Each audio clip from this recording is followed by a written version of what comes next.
Vampire RN here with a quick lesson on the Eclipse ball. They've made this type of infusion fairly easy, I think, and a lot of patients think as well. As usual, we have Mrs. Vampire RN starring as the patient. We have the beautiful camera work and the stylings of my son, Jared.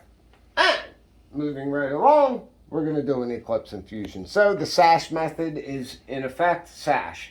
Saline, antibiotic saline, heparin, you know from my other videos about that. You also know from my other videos, I clean my hands, I glove up, and I work on a fresh surface, all avoiding germs. And we are now going to prepare our flushes. So we rip open the first flush, we give it a tap, that brings the air to the top. We then loosen the cap a little bit by turning to the left because they're threaded. And then we're gonna crack the seal by slowly pushing the air out. You get a little bit of fluid, that's prepped. Make sure the cap's back on, but don't crank it on. And place it to your fresh surface. So, to review that, we rip open our saline flush. 3 words that kind of rhyme, easy to remember. So, tap, cap, crack. And when I crack, I pushed on the seal. Make sure the cap's back on without cranking it on. Back to your fresh surface. And we're going to finish out with the heparin flush. Same thing. Give it a tap. Loosen the cap, give it a crack, cap back on, back to your fresh surface.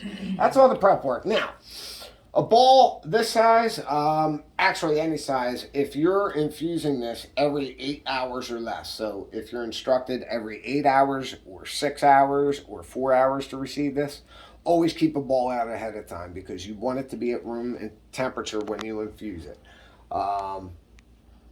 If it's over 8 hours, then you have to take it out 1 to 2 hours before you infuse it to get it to room temperature. If you forget to take it out and it's time to infuse it, you just grab a fresh dish towel, make sure it's clean, run it under water, squeeze the excess water out of the towel, microwave just the towel for a minute or 2. Be careful when you take it out, it's piping hot. Wrap the ball for a minute or 2. That'll bring it right to room temperature. You might have to do it 2-3 times. Okay. Other than that, keep it out if it's every 8 hours or less. All right, so everything's prepped. We're ready to go. We come to our patient, flip down our spandage, unravel our midline with this particular one. We clamp this one because this is a negative pressure hub, green and white on the end. So we're going to unclamp it.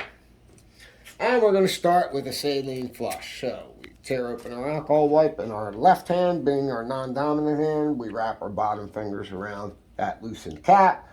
You also hold the hub by the green, because if you hold below the green, you're going to wind up taking that hub off with something, and you don't want to do that. So holding them parallel to each other and using your dominant hand, you then scrub the hub, and you scrub by going 15 times around the side. Then you go 15 times around the top and side. Once you scrub, you cannot let it go. Cough on it, touch it. Let anything touch it, you'd have to scrub it again. This is why you're holding this in your hand. Quickest, cleanest transfer. You unscrew, you push straight in with this particular hub. You go backward, then forward, all in one motion. Straight flush all the way through. Clear that line out as fast as you can. Some flush faster than others. And then we disconnect. So at this point, you can let the hub go because you're going to scrub it every time. So, we grab our room temperature Eclipse, we tear off the paper to give ourselves some slack in the line. We're going to grab an alcohol wipe by a little tear in the center, pull straight up, gives us a fat corner. Now, you'll see the flat portion here, that's the cap. So do yourself a favor and loosen that so it's easier to work with. Place that where you had the loosened cap of your flush.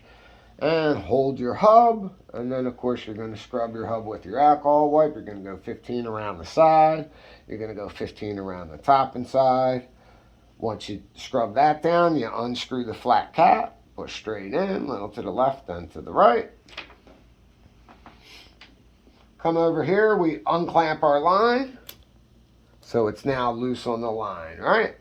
Now, once you unclamp it, you can see it's going through the line. It's all pressurized, so it goes through. So It's a bladder system. There's a ball within the ball. That inner ball is just squeezing it out at the set rate. For this particular one, it's 200 milliliters an hour. There's 100 milliliters in there, so it runs for a half hour. Now, why that's important is two things need to occur before this is complete. 30 minutes have to go by the half hour, and the ball has to be totally flat. So, why am I saying all that? Obviously, if the ball is still cushion left to it, and 30 minutes went by, you want to wait as long as it takes to flatten out. But by the same token, let's say 20 minutes go by and it's totally flat. You still want to wait the full 30 minutes. You might have medicine going through the core, which we do not see. So for those reasons, it has to be totally flat, and 30 minutes need to go by on this particular ball. The time may change. All right, Vampire RM coming back to this infusion, and as you see, it flattened out, so you can see what I'm talking about. One thing I did forget to mention is we like to bypass these clamps.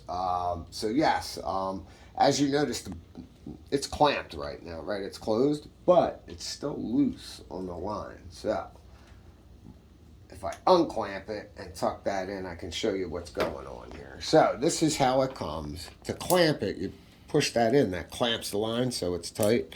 So when you unclamp it to start the infusion, okay, so it's clamped and you're unclamping it to start the infusion, you're going to push the line through one side and pull it out. And once it's out that side, clamp it off. Even though it's clamped, it's still loose on the line.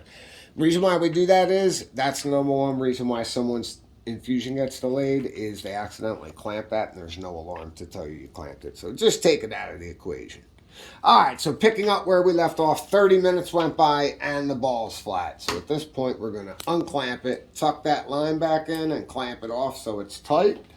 We're going to come down to where the hub is, hold the green part of the hub, disconnect our line.